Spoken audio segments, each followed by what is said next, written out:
So, the doctor says yes, you are pregnant. How do you feel? Happy? Worried? Both of you probably feel excited and are wondering what the months of pregnancy and the experience of giving birth will be like. This film strip has been designed to help you prepare and organize for your new roles as parents. You'll be off to a good start if you accept pregnancy as a normal, very natural part of living. Continue doing whatever you're used to doing, as long as your doctor agrees. Just let your body be your guide. When you feel tired, stop and rest. You may find that several short breaks spaced during the day are better than one long one. All the good habits you've already established should continue through your pregnancy. A daily shower or bath, a well-balanced diet, moderate exercise, and adequate rest. Try to keep your back straight, sitting, walking, or standing. This will help you carry the baby easily, even when it gets heavier. To reach low shelves or drawers, squat down with feet apart. Don't bend from the waist or you'll put extra strain on your back muscles. Do what feels most comfortable to you, but remember to ask for help whenever you need it. Lots of people have ideas about what expectant mothers should do, but the best people to give advice are medical professionals. Find out what kind of diet is right and how much weight you can gain. Around 20 pounds is average. Continue with regular checkups throughout your pregnancy. This is the only way you and your doctor can be sure that everything is progressing normally. Don't take any medications, not even a headache remedy like aspirin, without asking a doctor or nurse. Some medicines can harm unborn babies. Hard drugs, of course, create major risks for the baby. Emergency care may be required at birth. Another risk is smoking. Doctors say the more you smoke, the smaller your baby is likely to be, and small babies are usually not as strong as those of normal weight. Even moderate drinking, 2 or more alcoholic drinks a day, is a health risk too. Exposure to German measles and venereal diseases is especially serious. If you've been exposed to either of these, tell your doctor immediately. Your doctor can help you feel your very best, but it's up to you to keep yourself looking as attractive as you can. Today there's a wide selection of loose clothing and good-looking low-heeled shoes. You may also want to buy a bra especially designed for maternity wear. Such bras are comfortable and offer the extra support you need to help you keep your shape. It's a good idea to get a size or 2 larger than you usually wear. Around the 7th month of pregnancy, begin to watch the papers for good buys in baby clothes and equipment. The baby will need a place to sleep. If you don't have a crib, you can buy a carriage, which can be wheeled anywhere. Or you might want to use a front pack like this one for outings with your baby. And when your baby can sit alone, use a car safety restraint for traveling. It's safe and comfortable. When it comes to baby clothes, buy just a few now. Cotton shirts, a light sweater, and a sleeping sack or kimono. Buy clothing either a boy or girl could wear. This is also the time to think about the kind of diapering system you'll want to use. Buying cloth diapers and laundering them yourself is generally least expensive, but it uses up a lot of time and energy. A diaper service saves time and trouble, but it's generally more expensive than laundering diapers yourself. Single-use diapers, over the long run, may cost less than a diaper service and save you time as well. They also provide a clean, fresh change each time. Pampers is the most widely used single-use diaper. It keeps a baby drier than cloth diapers, and plastic pants won't be necessary. Since you won't have to spend time washing or folding diapers, you'll also have more time to spend enjoying your baby. Follow the instructions on the package for disposing of used diapers. Correct disposal is safe for your plumbing and easy for you. A firm, flat surface, preferably with a waterproof pad on top of it, is a good place to diaper and dress the baby. But never leave a baby alone, even for a minute. This is also the time to think about feeding. The choice is up to you. Whatever you feel most comfortable with will be right for you and your baby. Just remember that babies like to feel close while you feed them. Then they can sense your love and feel content. Babies tend to suck in air with their milk.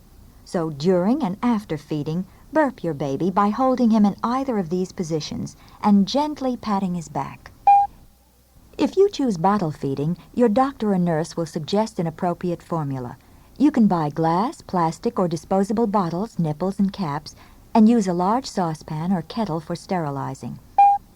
Many expectant parents prepare themselves by enrolling in prenatal education classes. Hospitals, health departments, and voluntary agencies like the Red Cross, County Extension Service, and visiting nurse associations conduct these classes in homes, community centers, and hospitals. In them, you can ask questions about birth and delivery. You'll feel more confident if you know exactly what to expect. Often, fathers and mothers-to-be take the classes together, then practice the exercises they've learned at home. These special relaxation and breathing exercises can make you more comfortable during delivery. This preparation for giving birth is called natural or prepared childbirth. About a month before you think you'll need it, pack a bag for the hospital. Most women take something to read, something to wear that's comfortable in bed, nursing bras, if they're planning to breastfeed, a sanitary belt, and sanitary napkins. The 9 months of waiting are over when you begin to feel progressing contractions. Your doctor will have told you that when your contractions are spaced at a certain interval, 15 minutes apart, for example, it's time to call him. Pick up your bag and head for the hospital. When you first arrive at the hospital, your contractions may still be spaced far enough apart, so you might like to walk around a bit. But once your cervix opens wider and the contractions become more frequent and intense, you'll want to remain in bed until delivery is complete. At last, the moment you've waited for is here. When you hold your baby in your arms for the very first time, you and your husband will probably be more pleased and proud than you've ever been. Once you're back home with a new member in the family, try to get some help at first, from a friend or relative, or a visiting nurse who can help you set up baby care routines. It may take anywhere from a few days to 6 weeks until you feel ready to take over completely. It depends on your individual energy level. Every new mother is different. Just do what you feel strong enough to do, and get help for the rest. Don't be alarmed if you feel touchy, or find yourself crying about trivial things. Baby blues, or postpartum depression, is common after childbirth. Be good to yourself, and be patient. These feelings usually disappear as suddenly as they came. To save time and energy, try cutting down on meal preparation and dishwashing chores for a while by using convenience foods. And to make travel easier, pack a change of baby clothes, single-use diapers, and other needs in a small bag. For bathing your baby, there's no need to buy anything special. You can use the kitchen sink or a large dishpan.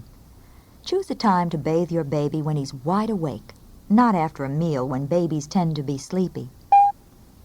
Always test the water first with your elbow. It should feel warm, but not hot. Keep a towel on the tub or sink bottom to help prevent slipping.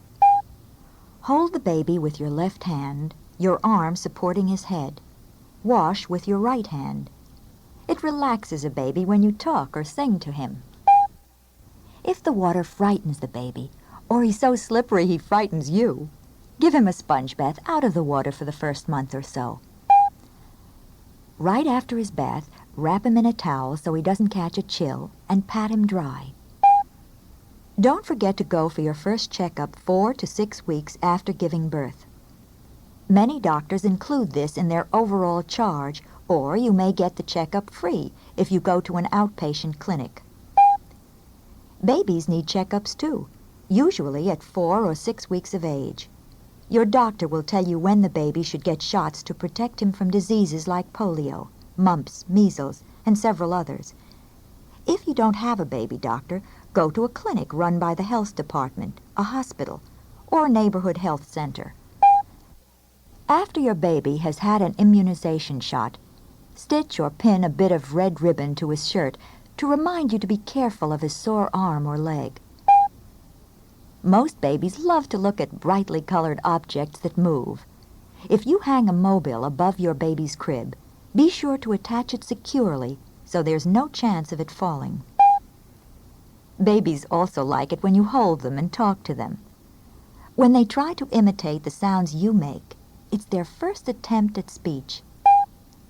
It's this intimate contact between you and your baby that makes parenting such an emotionally satisfying experience, and that helps a baby grow mentally as well as physically.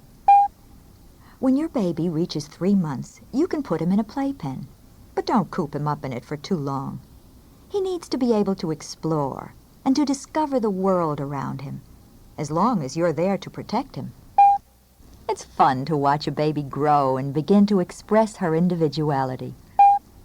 When she starts to feed herself, she's learning, not about table manners, but about the way different foods smell, feel, and taste.